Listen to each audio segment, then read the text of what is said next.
शारदे वागीश्वरी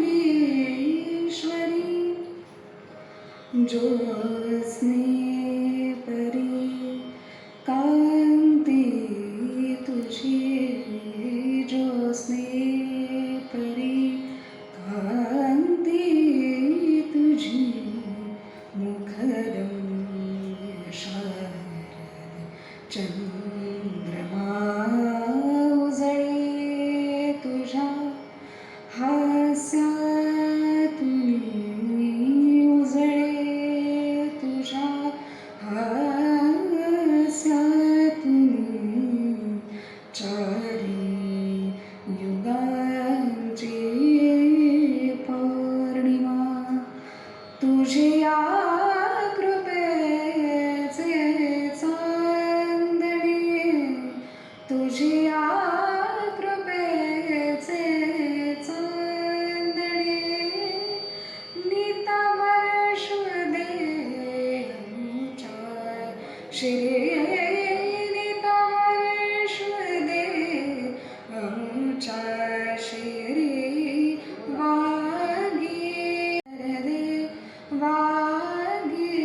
वागीश्वरी वीणेवरी फिरता तुझे वीणेवरी फिरता तुझे चतुरा कलामय अंगुली संगीत जन्माये नवे जडता मतीचे भंगली. गोमंतकामध्ये जे विविध गुण आहेत, नदी आहे, आपल्याकडे पर्वत आहे, वृक्ष वनराई सगळं काही आहे.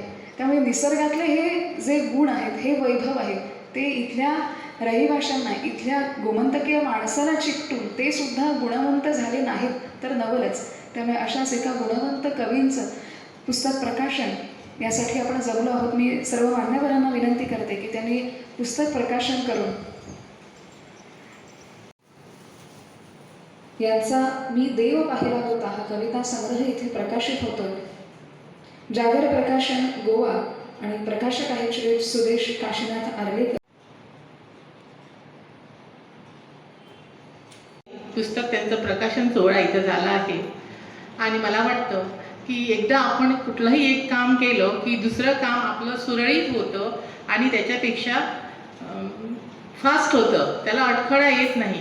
आपण म्हणतो ना, एकदा आपण साच्यातून गेलो की मग त्या साच्याची आपल्याला भीती वाटत नाही, कारण आपण ते काम केलं आहे.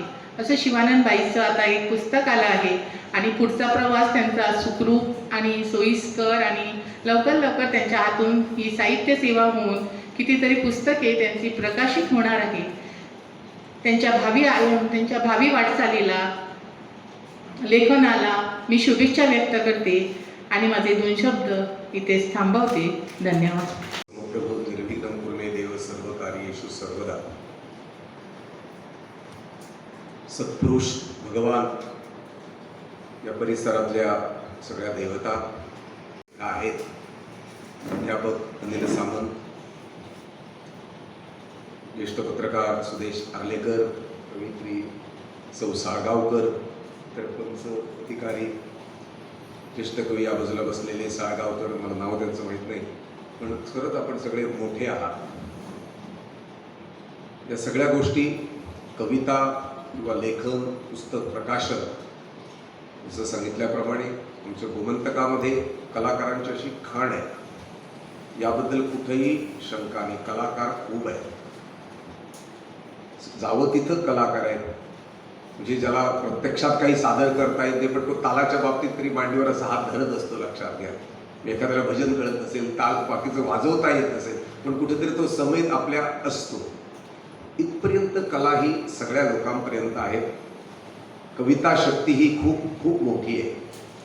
पण या गोष्टी एकदम एका दिवसात 2 दिवसात कुठची गोष्ट होत नसते, लक्षात घ्या.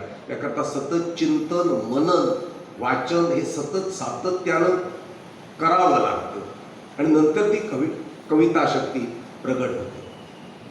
वेगवेगळ्या कला हे सगळं सादर करत असताना कवीच्या बाबतीत असं म्हणतात की जे देखे न रवी ते देखे कवी असं म्हटलंय. म्हणजे इथपर्यंत तो जाऊ शकतो.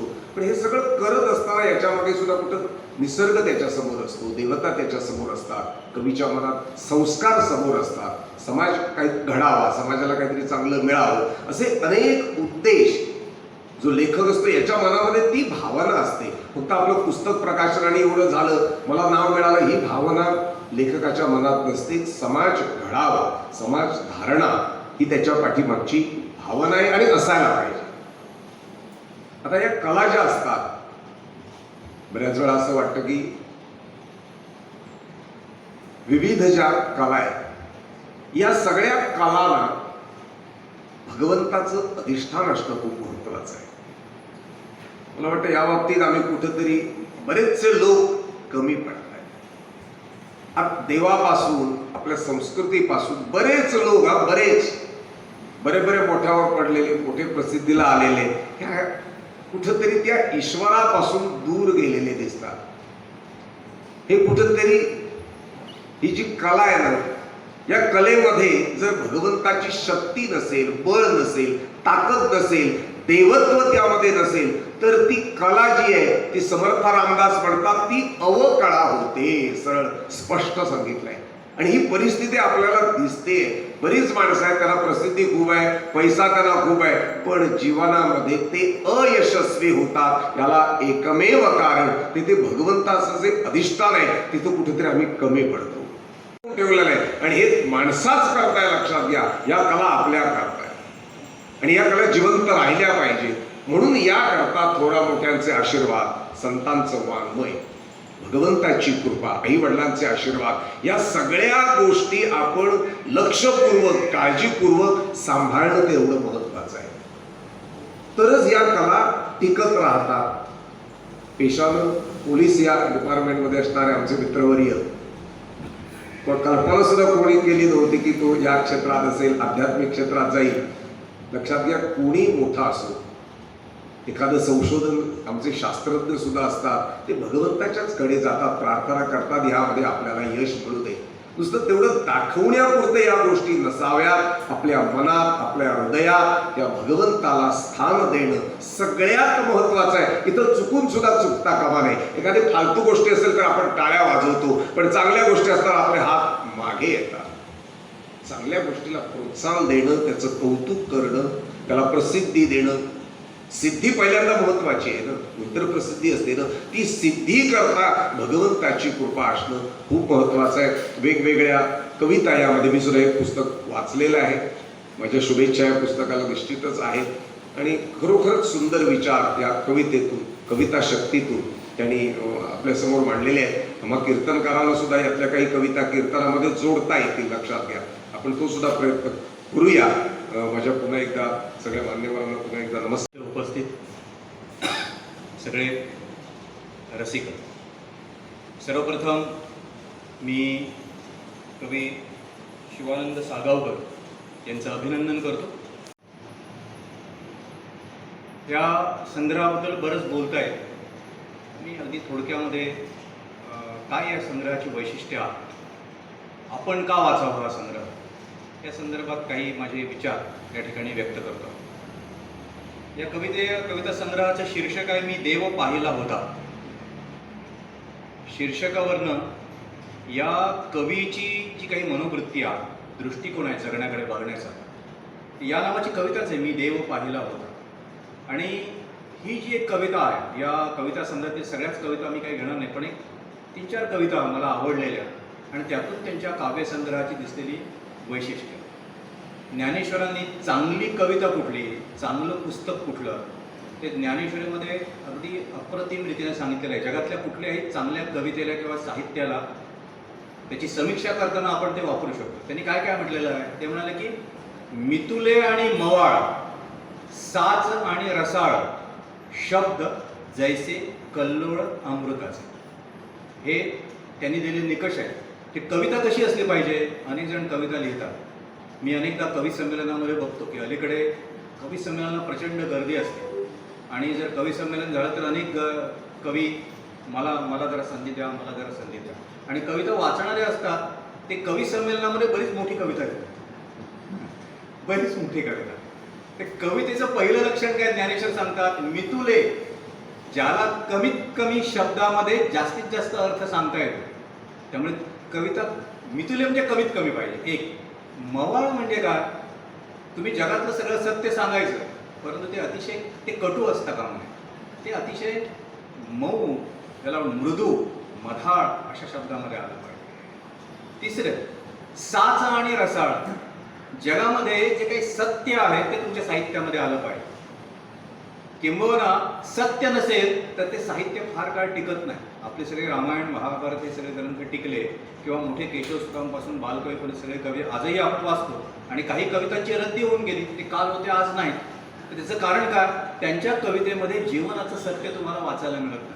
साच आणि रसाळ तिथे विशेषतः कविता वाचताना विविध अशा प्रकारच्या भावभावनांचा एक आविष्कार तुम्हाला त्यातनं आला पाहिजे. शब्द जैसे कल्लोळ अमृताचे, साहित्याची सगळ्यात मोठं लक्षण त्याने काय झालं की कसे शब्द असले पाहिजे की जे अमृतासारखे. अमृतासारखे म्हणजे काय, वाचणारा जो आहे त्याच्या हृदयामध्ये ते कोरले जाते आणि जगण्यामध्ये सतत त्याला प्रकाश देत राहते, त्याला सतत एक ऊर्जा देत राहते.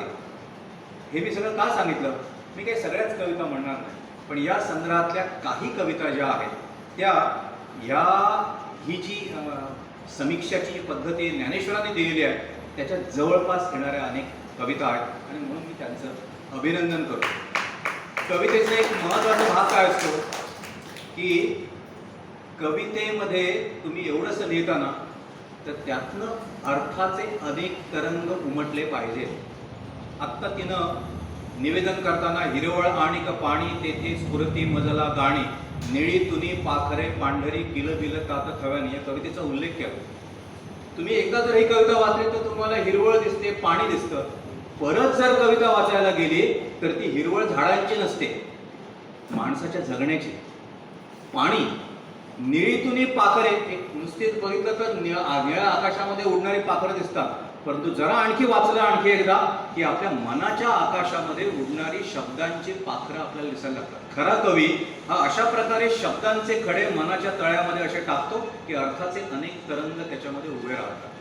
त्यांची ही जी पहिलीच कविता आहे, मी देव पाहिला होता, ही अशा प्रकारे विचारांचे तरंग जे तुमच्या मनामध्ये त्या कवीनं काही अशा प्रकारची बीज टाकली पाहिजे की प्रत्येक वेळी वाचताना काहीतरी नवा अर्थ तुम्हाला दिसला पाहिजे.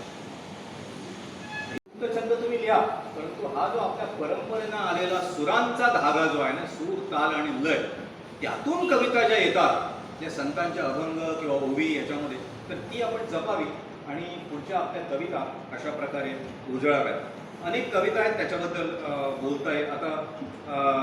आताच प्राचार्य अनिल सामंत यांनी माझ्या पुस्तकावरचं काही सारांश तुम्हाला सांगितलेलं आहे, आणि तसेच प्राचार्य आमचे हरिभक्तपरायण सुहासभाऊ वजय यांनीही सांगितलेलं आहे. त्याच्या वर जाण्याची माझी तेवढी ताकद नाही, कारण ते महान संत आहेत. त्यामुळे आज सर्वांच्या समोर मी एवढंच सांगू शकतो की जे काही मी मनोगत लिहिलेलं आहे ते तुमच्यासमोर वाचून दाखवतो. क्षमा करा मला. मी सर्वांचं अभिनंदन करतो. इथं आलेल्या सर्वांचं मी मनोगत करतो, कारण मुद्दाम वेळ काढून आमच्या शीतल राम होत आहे. प्रत्येकास पहिलेच पुस्तक किंवा आयुष्यातली पहिलीच गोष्ट आनंददायी असते. खरे तर या संग्रहातील प्रत्येक कविता सुमारे 30 वर्षापूर्वी माझ्या घराच्या शेजारी असलेल्या पांढऱ्या चाफ्याच्या झाडाखाली जन्माला आल्या. घरची आर्थिक परिस्थिती अत्यंत गरीब असल्यामुळे त्याचवेळी त्या कवितांचे पुस्तक रूपाने प्रकाशन किंवा बारसं माझ्याकडून होऊ शकले नाही. पण त्या कवितांचे आज आनंद व श्री ज्ञानेश्वर माऊली म्हणतात, जेव्हा अत्यानंद